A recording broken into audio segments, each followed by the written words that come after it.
ఇదే రేవంత్ రెడ్డి గారు ఎన్నో భూములను కంపెనీల పేరు మీద రెగ్యులరైజ్ చేస్తా ఉన్నావు కదా, మరి ఈ పేదోడి భూమిని చేస్తే తప్పేంది? ఇదే రేవంత్ రెడ్డి ఏం మాట్లాడిండో ఒకసారి ఆ ఫోన్ లో ఉంటది, ఈయనే మాట్లాడిండు. ఏమన్నాడు? ముఖ్యం ఆయనకు నాశనకాలం దగ్గరకు వచ్చింది, ఆయనకు నాశనకాలం దగ్గరకు వచ్చింది. ఏం మాట్లాడిండో చూడు. ముఖ్యమంత్రి కాకముందుకు ఏం మాట్లాడిండు?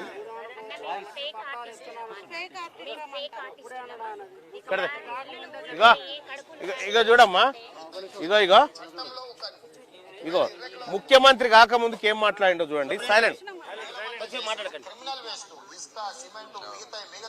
చట్టంలో ఒకవేళ ఇర్రెగ్యులారిటీ జరిగినా రెగ్యులరైజ్ చేయడానికి చట్టంలో నిబంధన ఉంది. వాళ్ళేం దోపిడీ చేయలే, లేకపోతే వాళ్ళేం దేశద్రోహం చేయలే. వాళ్ళు అమాయకంగా కొనుక్కున్నారు, దాంట్లో కట్టుకున్నారు. ఒకవేళ అనుమతులు లేవనుకోండి, రెగ్యులరైజ్ చేయడానికి you have a certain rules and regulations. Criminal waste గా మొత్తం ఉన్న బలంగా నేలమట్టం చేయాల్సిన అవసరం ఉందా సార్? ఇలా గవర్నమెంట్ స్కీమ్స్ అనౌన్స్ చేస్తుంది. మీరు గవర్నమెంట్ బ్యాంక్స్ లో ఉంటే మరి ఈ సన్నాసి ఏం చేసిండు ఇప్పుడు? ఈ సన్నాసి ఏం చేసిండు ఇప్పుడు? చేసింది ఇదే కదా, చేసింది ఇదే కదా. అమ్మా ఇది అత్యంత బాధాకరం.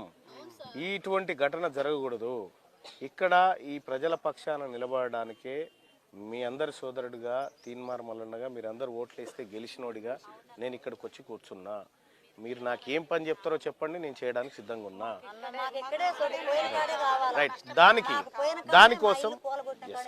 దానికోసం ఇక్కడ ఇంకొకసారి ప్రభుత్వం అడుగు పెట్టకుండా చేస్తా, ఇంకోసారి ప్రభుత్వం అడుగు పెట్టకుండా చేస్తా. ఏ పోరాటానికైనా సిద్ధంగా ఉన్నా. మీ తరఫున పోరాటం చేయడానికి నేను సిద్ధంగా ఉన్న తల్లి. అధికారులు కూల కొడుతుంటే వాళ్ళు ఏడుస్తుంటే రాక్షసానందం చూస్తున్నారు, ఎంటర్టైన్మెంట్ అవుతున్నారు. ఎన్ని కష్టాలు అదే నాకు నేను చూసిన ఇక్కడ అన్ని వాటర్లలో పనిచేసి కాలేజీలలో పనిచేసి ఓడటానికి పోయి బతుకుతున్నాం. ఈ కూడా పెట్టుకున్నాం, ఈ కూడా నమ్మట్లేదా? మీరు ఎక్కడ ఉంటే అక్కడ 100% అమ్మ న్యాయమేందమ్మా. ఇప్పుడు ప్రభుత్వం చెప్తుంది ఏంది? ఇది ప్రభుత్వ భూమి. ప్రభుత్వం అంటే ఎవరు? ప్రజలే కదా.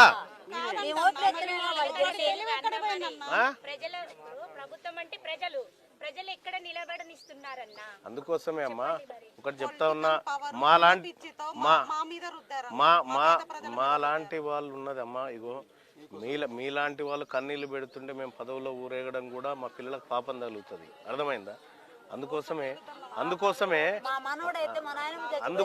మేము ఈడికి వచ్చినాం తల్లి. ఈడికి వచ్చి ఈ ప్రజలు కన్నీళ్ళు పెడతా ఉంటే మేము ఏసీ గదులలో కూర్చొని సేద్దీరడానికి కాదు ఉన్నది. ఈ ప్రజల పక్షానికి వచ్చి కొట్లాడదాం, పోరాడదాం, వీళ్ళ భూములు వీళ్ళకి ఇప్పిద్దామని వచ్చినాం. ఇంకా అమ్మా ఇగో అమ్మా నేను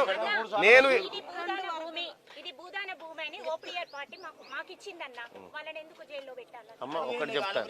ఇగో ఒకటి ఏం చెప్తున్నమ్మా, వాళ్ళకి శాత కాక జైలుకు పోయారు కానీ నేనేం చెప్తున్నా, ఈ ప్రభుత్వాన్ని జైల్లో పెట్టాలి, ఈ ప్రభుత్వాన్ని జైల్లో పెట్టాలి.